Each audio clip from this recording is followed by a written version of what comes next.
Makakausap po natin sa puntong ito ang chairperson ng Partidong Manggagawa, National Chairperson po ng Partidong Manggagawa, si Sir Renato Magtubo. Sir Renato, magandang umaga po sa inyo. Si Orly Trinidad po ito sa Radyo at TV pa. Good morning po.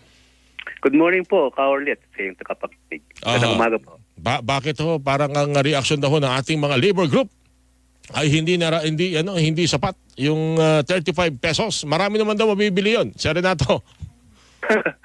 Oo nga po, nakakalungkot nga po yung wage board number 25 ng NCR sapagkat hindi po yung inaasahan ng ating mga manggagawa. Yung 35 pesos po, hindi nga makabili ng 1 kilong bigas.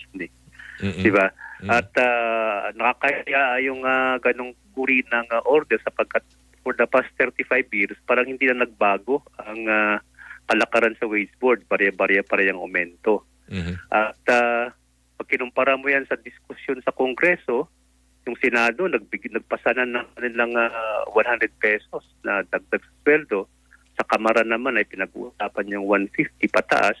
Tapos itong wage board mo ay nagbigay ng 35. So parang pinatayin muli ng wage board na hindi niya kaya magbigay ng makabulang sweldo sa mga manggagawa. Kaya kami ay nagkakaisa ng muling bumalik sa Kongreso para itulak talaga yung makabulang sweldo na 150 pataas. Sir Renato, hindi na kasi dapat makatwiran na susundin yung living wage, yung kinakailangan na kitain mo sa isang araw na may 1,000 dahil parang hindi ho dapat na iugnay yun sa minimum wage. Parang sa madaling salita, parang malabo hong itapat yung minimum wage sa living wage na binabanggit ng iba't ibang mga grupo, lalo na ng Ibon Foundation. Renato, anong reaksyon niyo po dyan?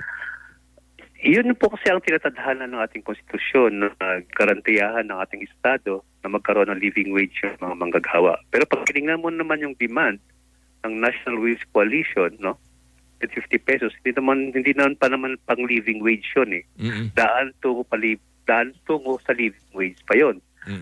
Matuturing natin na wage recovery nga lang yan eh.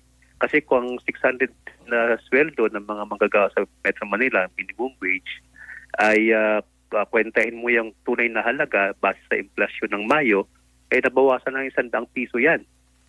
No? Ang tunay na halaga, yung lost value niya, 100. So, based on inflation. Tapos, bibigyan ka ng 35 pesos ng regional wage board. So, parang nakakadismaya. At, yun nga, napanayan na hindi kaya ng wage board na bigay ng pakabuluang sweldo. Lagi ko rin naririnig na kung papantayan talaga at susundin talaga halimbawa ang living wage na yan, baka 3% o 2% lamang ng mga empleyado ang kaya ito. Malaking porsyento ng mga employer ang baka maaari daw magsara.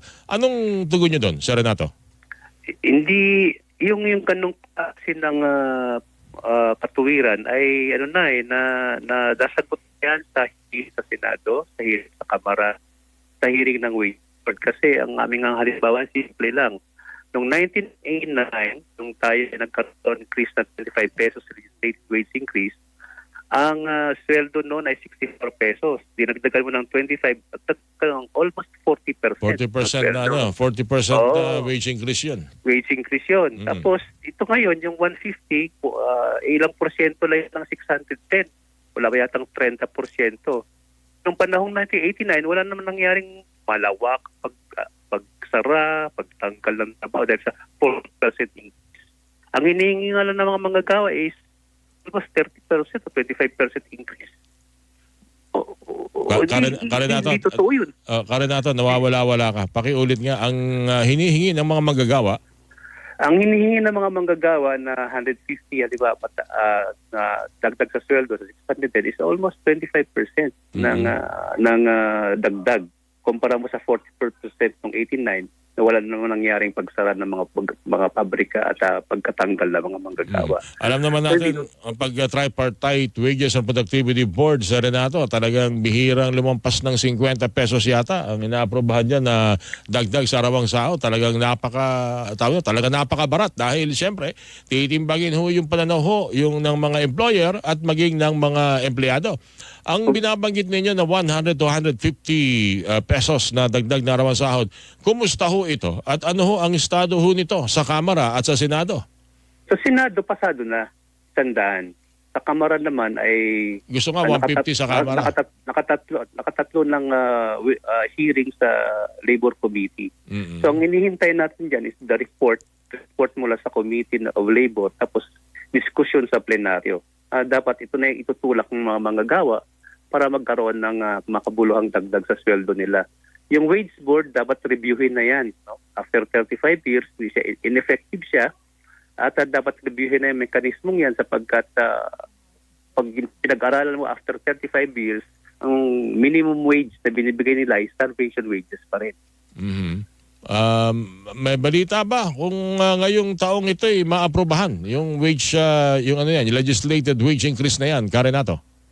Yun po ang malaking pakikibaka na dapat tulad ng mga gawa sa pagbubukas ng sesyon ng Kongreso, at nananawagan tayo sa Pangulong BBM na i-certify urgent yung wage bill dyan sa House of Representatives para mabilis yung proseso. Mm-mm. Meron ng panghuli na lang. May ilang mga nagmumungkahi. Talagang siguro yung makatwiran na magiging patas sa mga empleyado ay nasa 60 to 70 pesos. Tama ba yun, Karenato? Malaking tulong yan. Pero kami pa yung naniniwala kung ang Senado ay nagpasya ng 100, bakit ipagpasya yung Kamara ng 100? Sa bagay, dumaan niya sa kanilang pagsisiyasat. Pagkasagawa ng public hearing. Hindi naman niya siguro nila sasabihin kung hindi lumalabas sa kanilang pagdinig na ginawa. Ano? Opo. Yun yung pinagtataka namin eh. Parehas ang argumento at mga datos ang niresent sa Senado, ganoon din ang argumento at datos niresent sa Kamara, ganoon din sa wage board. Pero ang wage board, andun pa rin sa bare-bare ang umento.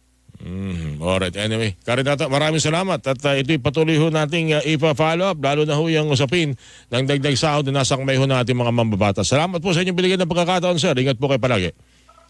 Salamat po. Maraming salamat. National Chairperson ng Partido ng Manggagawa, Karenato Magtubo, mga kapuso, ang